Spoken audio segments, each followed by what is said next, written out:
Hello. So, a long time since I put anything up on here. Reason? I haven't had anything to say, to be honest. It was pretty much the same boring, tedious shit, video to video, and someone actually commented as such, and I couldn't disagree with them. They were right. So, I didn't have anything to say, so I didn't put anything up. Obviously, I now have the podcast on Advices Radio, the big channel with Scott McNally. And that's actually been going a year. Doesn't seem that long. So that's been going well. What else has been happening? My weight's been up and down. I was doing quite well, back into the training, making good progress all around, and then I started getting some problems with my elbow, which was a spin-off from a car accident last December. So as a result of that, I ended up having to stop for a while, lost my way, put the weight back on.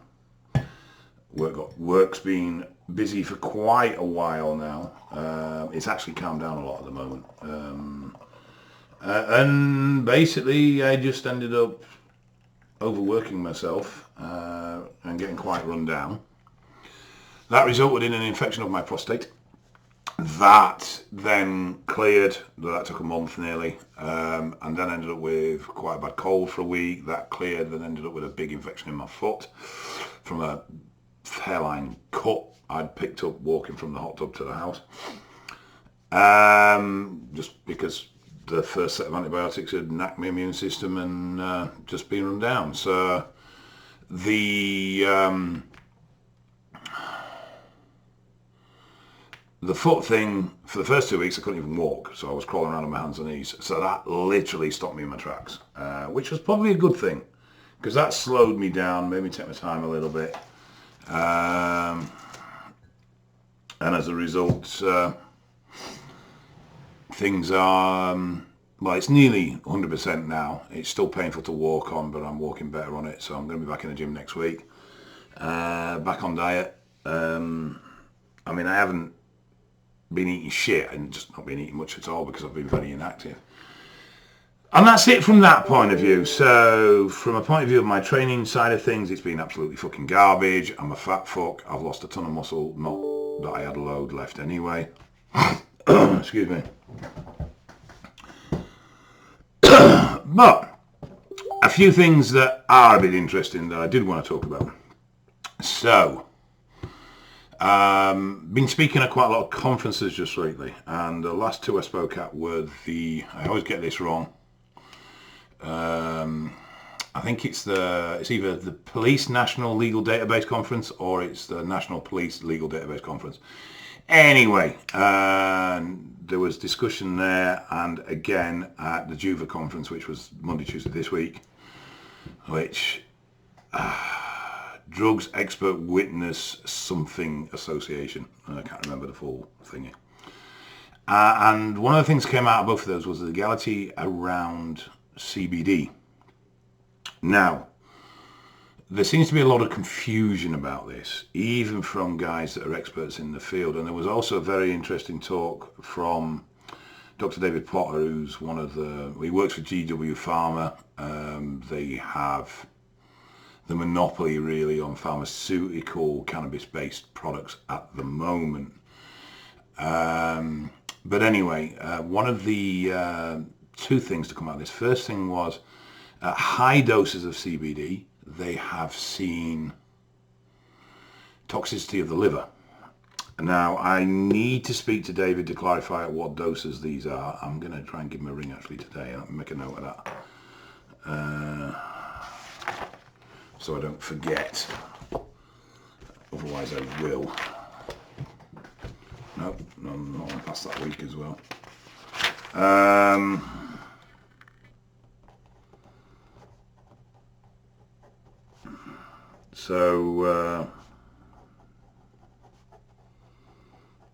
So that was interesting, because up until this point, that's the first time I've heard anything about CBD having a negative impact. However, bear in mind that the doses that he works within for medication is quite literally in the region of I think it's grams, whereas most CBD products on the marketplace would be sub 400, 450 milligrams. So bear that in mind.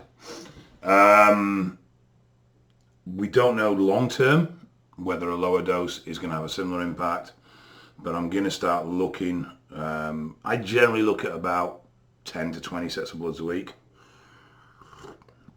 So I will start asking the question if the people are using CBD and see if I can see any correlation to liver values coming out in that. The other thing which I found very interesting was CBD is water soluble in 1 part per million.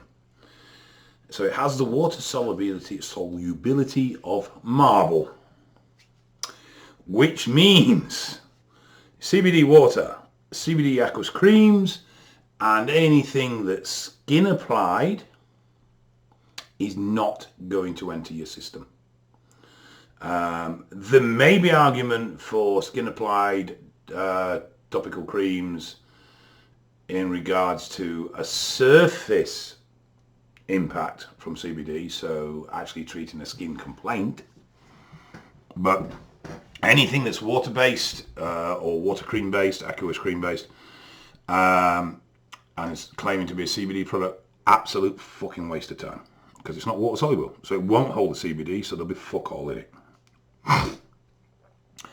So there were 2 points that came out that were really nice there about CBD, and the other stuff about CBD was the legalities. Now, many people quote that a CBD product, and I thought this as well, a CBD product is legal if it contains less than 0.2% THC, and its total THC content does not exceed 1 milligram.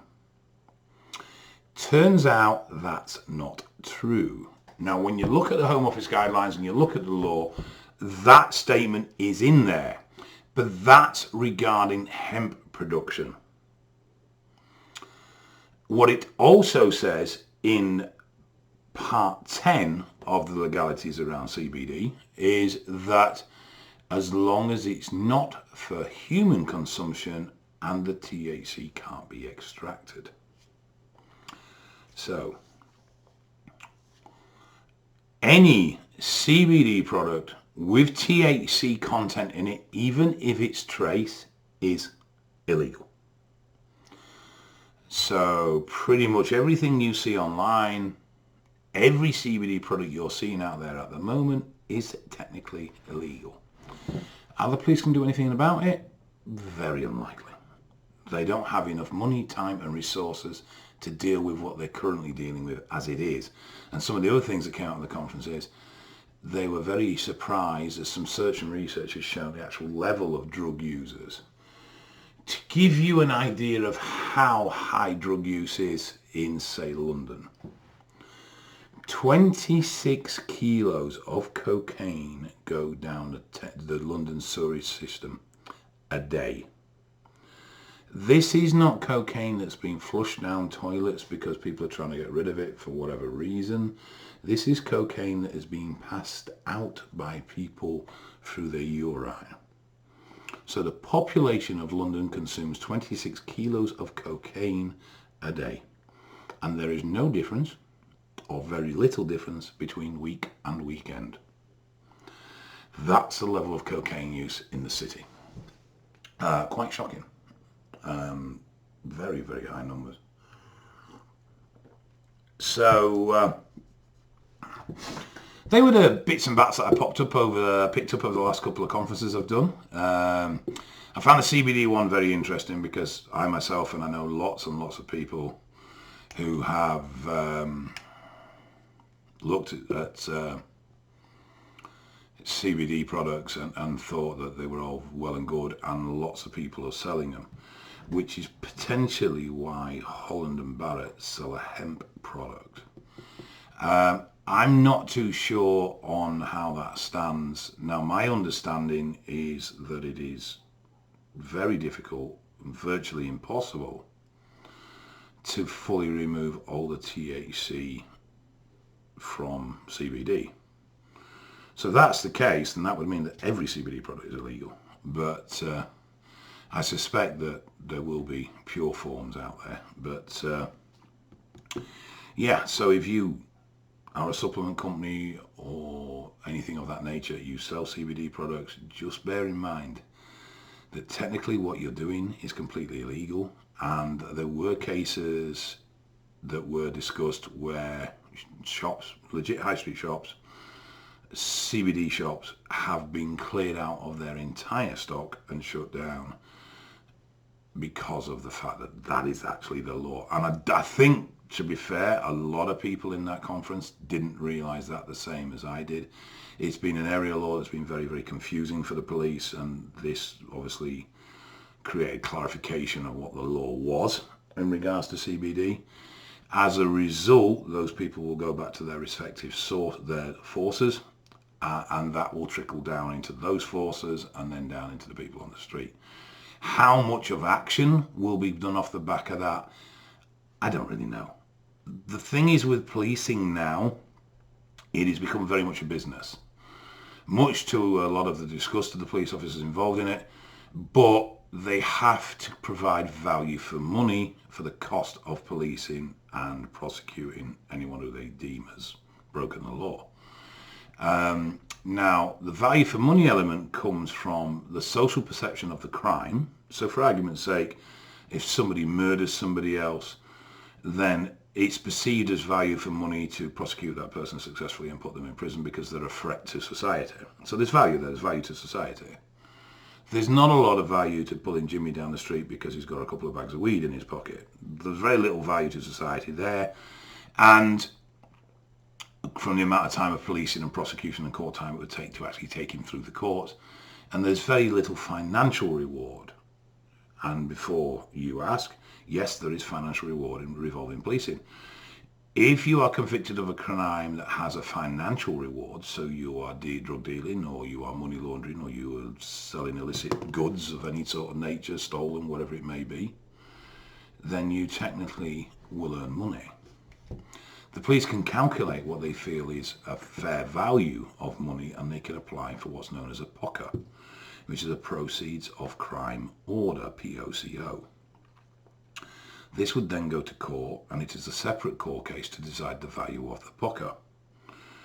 Of the money that is awarded from a POCA award, 50% goes to the government.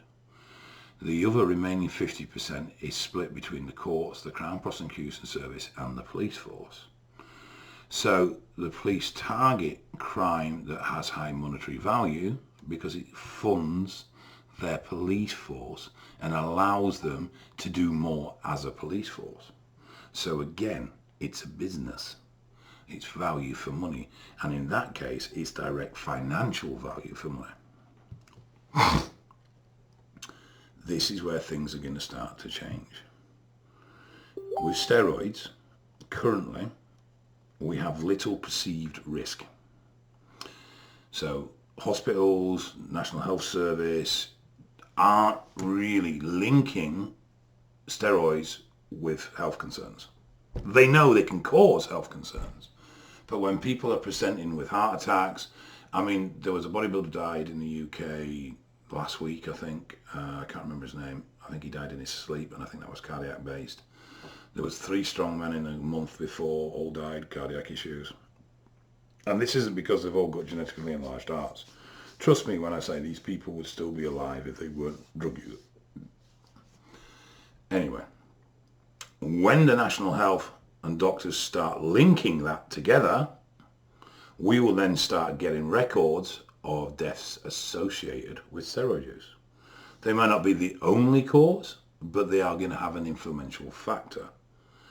As that information starts to collate, and the high rise in kidney problems we're seeing within users, anxiety issues we're seeing within users, and all these sort of problems that are going on, that are growing continuously from week to week, then we're going to see a social impact from steroid use, a financial impact on the National Health Service, and a social impact because people are getting seriously hurt and dying.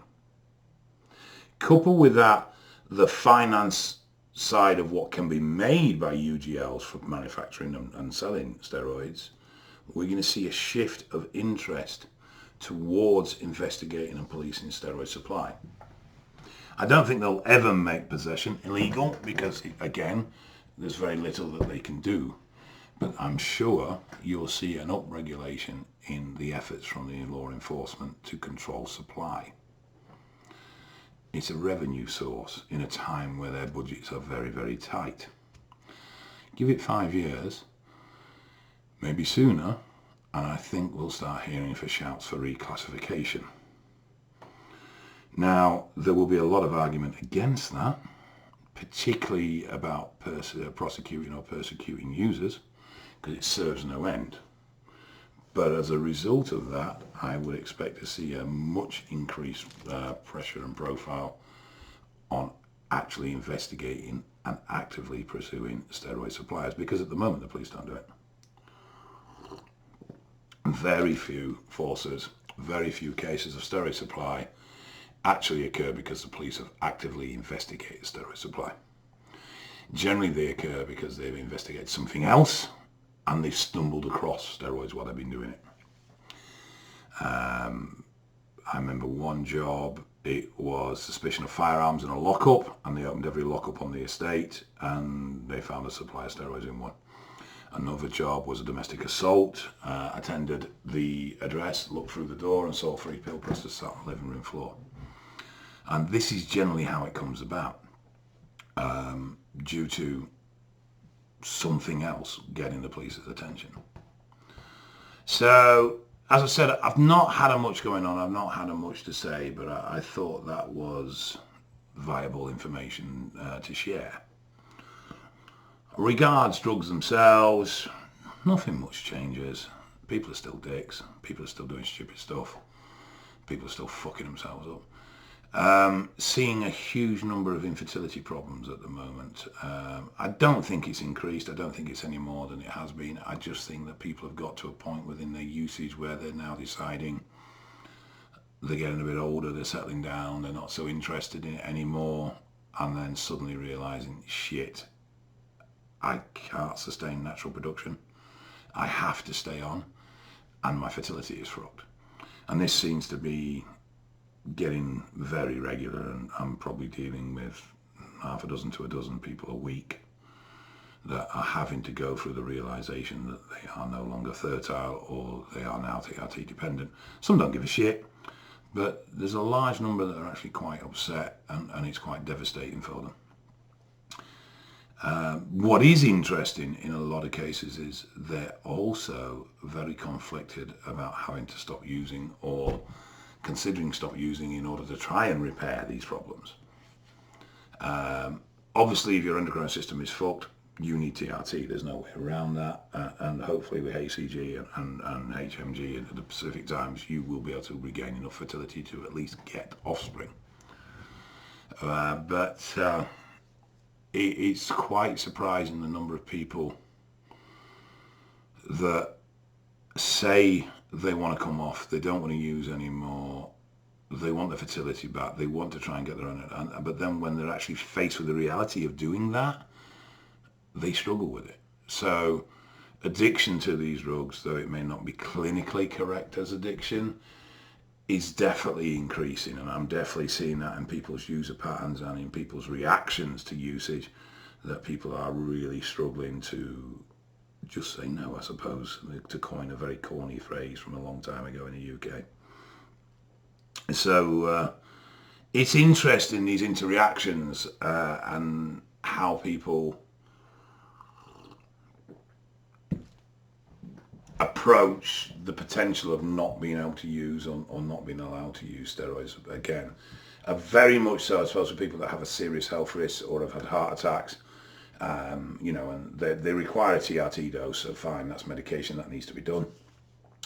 And they start asking about increasing the dose, and it's like, well, you can't really, you know, you're 4 weeks, 6 weeks out of a heart attack. You're not in a position to be using steroids at this point beyond your therapeutic dose. And how difficult they are, or how much difficulty they find in processing that and dealing with that and coping with that and coping with the loss of what they perceive the loss of their size. I think we have a very rocky road ahead of us as a community. And unfortunately, I don't think it's going to be a particularly positive one. It's a shame, but I just see growing numbers of people with mental health issues. I did a quick survey for one of the presentations I did. I wanted to look very, very briefly, very, very basically, in no way, in any way could it be classed as scientific, but it was just a brief online 2-hour survey, 182 people committed to it, and there was 4 questions over the use of Trenbolone. Anyone had a severe or experienced severe violent episodes or aggression episodes that would be classed as, severe whilst using Tren. The same went for anxiety, those who had no issues whatsoever, and then those that had ongoing anxiety issues even though they'd ceased using Tren. And roughly a third of the severe aggression episode, a third had severe anxiety episode, a third had nothing at all, and a quarter had ongoing anxiety post-usage, and one reported an extreme desire to commit suicide. And some of the experiences they were reporting were extreme, to the point where they were life-endangerment extreme. Now, obviously, this isn't scientific. It doesn't take into account any sort of pre-usage profiling or the type of person they may be or the circumstances of the aggression or anything like that. So it could just be that, a third of the people that answered that survey were complete cunts. And it could be that another third of the people that answered that survey were complete snowflakes. But somehow I doubt it. And that's where mental health is where we're going to see the biggest impact, I think, over the next 5 years. We're going to see a lot of problems. And I'm actually very shocked that as yet no one's actually claimed steroid as a defence for a domestic assault or a spousal rape for a line of diminished responsibility due to the drug's impact in the brain, because the science is there. So potentially it would be an argument. So it would be very interesting to see. I'm surprised it hasn't happened, but then I think most people are reluctant to admit usage when they're involved in a criminal activity or they're involved in a case to do with violence or sexual predatory anyway, so they don't consider it a way out. But I think things will change. Anyway, enough of my cheery talk this morning. I'm going to get off. It's a fucking miserable day. It's freezing bollocking cold. So, and I've got work to do. So, quick catch up, like I say, not much going on, so I'm not going to be posting videos on a regular basis. It's not going to be a weekly thing. But if I come up with something that I feel is worthwhile having a natter about, I will do it. They will probably be on much more in-depth and much more topical stuff. I'm not doing politics, because I'll just upset somebody.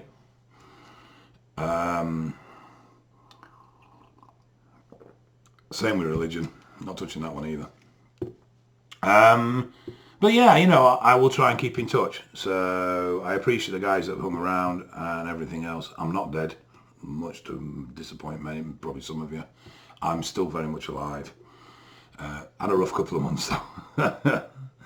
But thanks for your time, guys, and thanks for the continued support. And by all means, jump onto Advices Radio and look at the Drugs and Stuff podcast with me and Scott. We cover some good shit on there, to be fair, and that sort of keeps track of my week-to-week bollocks. And hopefully I'll speak to you soon. Bye-bye now.